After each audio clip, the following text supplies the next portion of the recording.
नमस्कार दोस्तों, आपने ये तो बहुत सुना होगा कि देश में ये काम पहली बार हुआ है, फला काम पहली बार हुआ है। लेकिन आज मैं आपको न सिर्फ बताऊंगा बल्कि याद भी दिलाऊंगा कि पिछले 5 साल में देश में कई ऐसे काम हुए हैं जो इतिहास में पहले कभी नहीं हुए थे और जो किसी भी लोकतांत्रिक देश में होने भी नहीं चाहिए।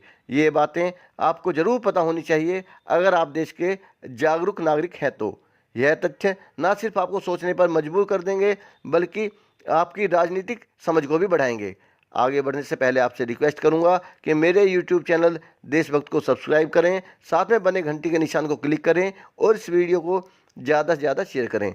दोस्तों, इस समय सीमाओं पर जितने सैनिक शहीद हो रहे हैं, पिछले 30 साल के इतिहास में इतने सैनिक सीमाओं पर कभी भी मृत्यु को प्राप्त नहीं हुए। इससे दुखद बात यह है कि सिर्फ इन जवानों के लिए शहीद शब्द का इस्तेमाल तो किया गया, लेकिन कभी शहीदों को मिलने वाली सुविधाएं नहीं दी जाती।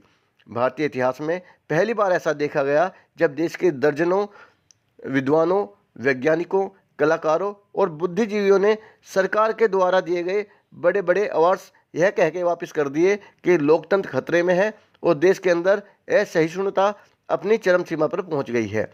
थॉमस राइटर्स सर्वे के अनुसार भारत महिला सुरक्षा में दुनिया का सबसे खराब देश बन चुका है। भारतीय सेना के आंकड़ों के अनुसार इस समय कश्मीर के जितने युवा उग्रवादी बन रहे हैं उतने पिछले 10 साल में कभी नहीं बने। जबकि सच्चाई यह है कि जब तक हम अपने देश में आतंकवादी बनने से नहीं रोकेंगे तब तक आतंकवाद रोकने के सारे दावे खोखले और बेमानी माने जाएंगे। NSSO डेटा के अनुसार बेरोजगारी पिछले 45 साल के उच्चतम स्तर पर पहुंच चुकी है। यह देश के लिए एक चिंता का विषय है। WHO डेटा के अनुसार दुनिया के सभी शीर्ष 10 सबसे प्रदूषित शहर भारत के हैं। प्रदूषण की लिस्ट में भारत के बड़े बड़े शहरों का नाम होना वाकई शर्मिंदगी की बात है।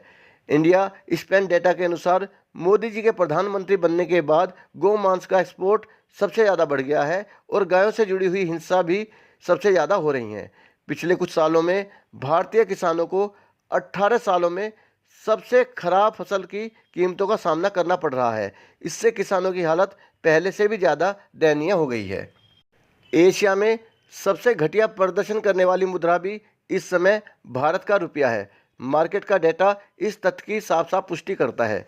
भारतीय इतिहास में पहली बार ऐसा हुआ जब सुप्रीम कोर्ट के 4 जजों ने इकट्ठे होकर प्रेस कॉन्फ्रेंस की और मीडिया को बताया कि सरकार की ओर से न्यायपालिका पर दबाव बनाया जा रहा है और ये लोकतंत्र के लिए बहुत बड़ा खतरा है। हमारे देश के वर्तमान प्रधानमंत्री 70 सालों में पहले ऐसे प्रधानमंत्री बन गए हैं जिन्होंने अपने 5 साल के कार्यकाल में एक भी प्रेस कॉन्फ्रेंस नहीं की। इसे हम ऐसे भी बोल सकते हैं कि वर्तमान प्रधानमंत्री 70 साल के सबसे कम जवाबदेह प्रधानमंत्री बन गए हैं। भारतीय इतिहास में पहली बार सरकार के ऊपर लोकतांत्रिक संस्थाओं पर नियंत्रण करने और उन्हें बर्बाद करने के गंभीर आरोप लगे हैं। CBI बनाम CBI झगड़ा, सुप्रीम कोर्ट के साथ सरकार का झगड़ा, RBI के साथ सरकार का झगड़ा इन आरोपों के मुख्य उदाहरण हैं। भारतीय इतिहास में पहली बार किसी उपराष्ट्रपति को अपने विदाई भाषण में मॉब लिंचिंग पर चिंता जाहिर करनी पड़ी और कहना पड़ा कि लोकतंत्र के लिए ये अच्छा नहीं है। किसी कार्यकाल में यह पहली बार हुआ जब 2 RBI गवर्नर ने सरकारी दबाव में आने से इनकार कर दिया और समय से पहले इस्तीफा दे दिया, जिसके बाद सरकार को ऐसा गवर्नर बनाना पड़ा जो इतिहास का छात्र रहा हो और जिसकी इकोनॉमिक्स की जानकारी संदेह के दायरे में रही हो। एक और चीज़ है जो मैंने पहली बार महसूस की है, वो ये कि जब कोई सरकार अपने 45-50 जवानों को अपने ही घर में दुश्मन देश से मरवाकर अपनी पीठ थपथपा रही हो कि हमने दूसरे देश में घुस के मारा, जबकि अब तक यह पता नहीं चल पाया है कि दूसरे देश में घुसकर किसको मारा गया। दोस्तों, आशा है आपको ये जानकारियाँ पसंद आई होंगी। मेरे चैनल को सब्सक्राइब करने की रिक्वेस्ट के साथ वीडियो देखने का बहुत बहुत धन्यवाद। आभार। जय हिंद।